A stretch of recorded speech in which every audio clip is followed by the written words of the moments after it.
नमस्कार, मोहनदा उत्तराखंडी आज आए हैं यहाँ जंतर मंतर पर। उत्तराखंड में बंदरों की इतनी समस्या 13 ज़िलों में है, उसके लिए आप आए हैं दिल्ली में। ये समाज सेवी भी हैं और आंदोलनकारियों के अध्यक्ष भी हैं मनमोहन सिंह जी। साथ में ये लोकदल दिल्ली प्रदेश के जो है महासचिव भी हैं मनमोहन जी। जैसे आपको पता है आजकल उत्तराखंड में बंदर, जंगली सूअर, जंगली जानवर और गुलदार का ऐसा आतंक चल रहा है, उस पर बताइए आप कुछ कहेंगे? वहाँ क्या करना चाहिए किसान का? देखिए, आज की जो जो सबसे बड़ी समस्या पूरे पर्वतीय इलाकों में जो हो गई है वो केवल जंगली जानवरों से हो गई है। उसमें बाघ भी है, आपके बंदरों का भी है, सुअर का भी है। और ये केवल इसलिए हो गया कि पहाड़ों में जो जंगल जो धीरे धीरे ख़त्म होते जा रहे हैं, वहाँ पर जो है उनके लिए खाने की कमी हो गई है। और उस खाने की कमी के कारण वो पूरे पर्वतीय क्षेत्र में गाँव-गाँव में अपने दौरा कर रहे हैं। दौरा का मतलब ये है कि वो जब निकलते हैं तो पूरा बाढ़ जो गांव की खेती की किसानी होती है उसको बर्बाद करके वो निकल जाते हैं। और जो मेहनत किसान होते हैं उनको बड़ा दिक्कत होता है। इसमें गरीब आदमी भी मारा जाता है जो अपने केवल उसी उसमें अपने रोजी रोटी के उसमें था, तब वहाँ से फिर उनको बड़ी दिक्कत होती है। और कई बार ऐसे भी होता है कि केवल उतने ही किसान लोग होते हैं जो अपनी कम ज़मीन पर उतनी पैदावारी करना चाहते हैं जिससे कि अपना परिवार पल सके। पर बंदरों का इतना आतंक है कि सुअरों का इतना आतंक है कि वो भी नष्ट कर देते हैं। मेरी इस बीच में कई लोगों से बातचीत हुई और मैंने जब देखा तो इसमें हमारे एक मोहनदास जी हैं, मोहन जोशी जी, जो दिल्ली से लेकर पूरा उत्तराखंड के अंदर उन्होंने एक बढ़िया तरीके से अपनी बात को रखने का रखा सरकार के माध्यम से।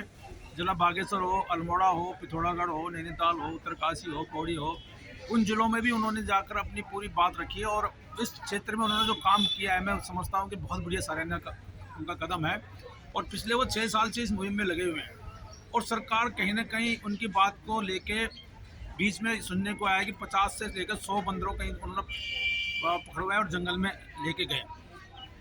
पर अभी भी कई ऐसी बातें हैं कि जो उनको पीड़ा लगती है मोहन जोशी जी को, कि भाई डेफो वहाँ के सुनते नहीं, उनकी बात वहाँ तक पहुँचती है तो वो कहीं न कहीं गोल-मोल करने का वो करते हैं। तो हमारा उनसे आग्रह है कि एक कानूनकारी के नाते और एक समाज सेवी के नाते उनकी बात को रखा जाए।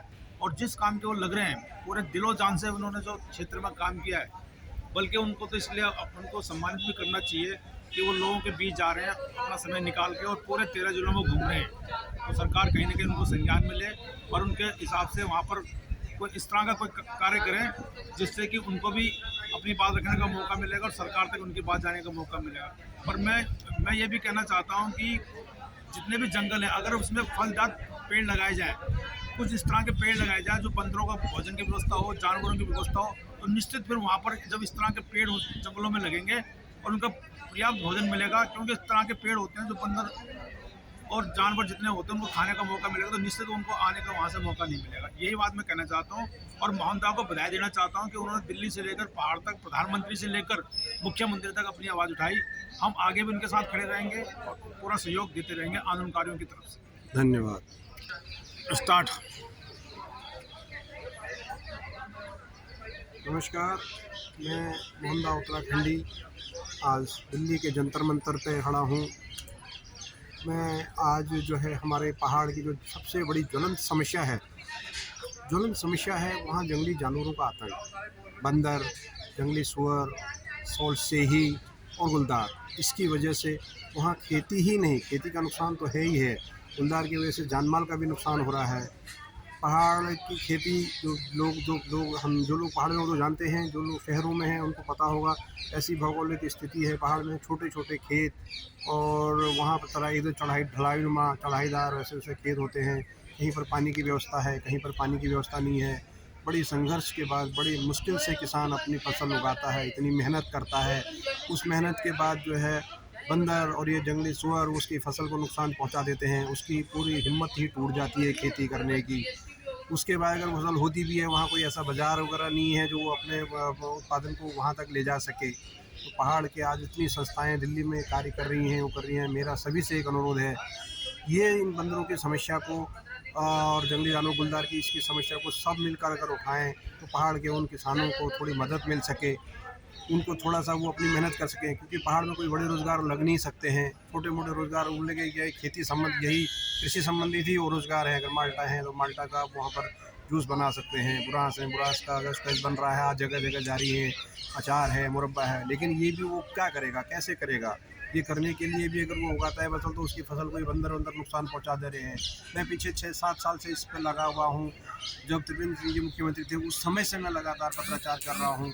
अब जाके जब पीएमओ से 2 बार लेटर जाने के बाद इस बार जो है 50 बंदर हमारे अमशेरी, मैं बागेश्वर जिले के रूल के अमशेरी गांव से हूँ, वहाँ पकड़वाए। वहाँ तो हर गांव में बंदरों का ही आतंक है, हर गांव में वो है। तो गांव हर किसी लोगों को करना चाहिए। वहाँ अगर मेहनत करेंगे, आएंगे, जन जागरण चलाएंगे, जन आंदोलन चलाएंगे, उन बंदरों से जो है गांव वालों को अगर मुक्ति मिलेगी, तो कम से कम वो फसल बेचने के लिए, जो गरीब आदमी है साग सब्जी अपने लिए तो पैदा कर सकता है ना, दाल है वो तो खा सकता है, वही नहीं। वहाँ पर और कोई रोज़गार का ऐसे कोई बड़े साधन नहीं है, इसीलिए लोग छोटे मोटे रोज़गार के लिए शहरों में आते हैं। तो किसान भी वहाँ वो अब ये फसल किसानी छोड़कर मजदूरी की तरफ तो जा रहे हैं। ये अच्छी बात नहीं है। सरकार जो भी इसको देखे, इस वीडियो को सुने हुए सरकार तक पहुँचाए, ताकि वहाँ के लोगों की आवाज़ सरकार तक पहुँचे। धन्यवाद।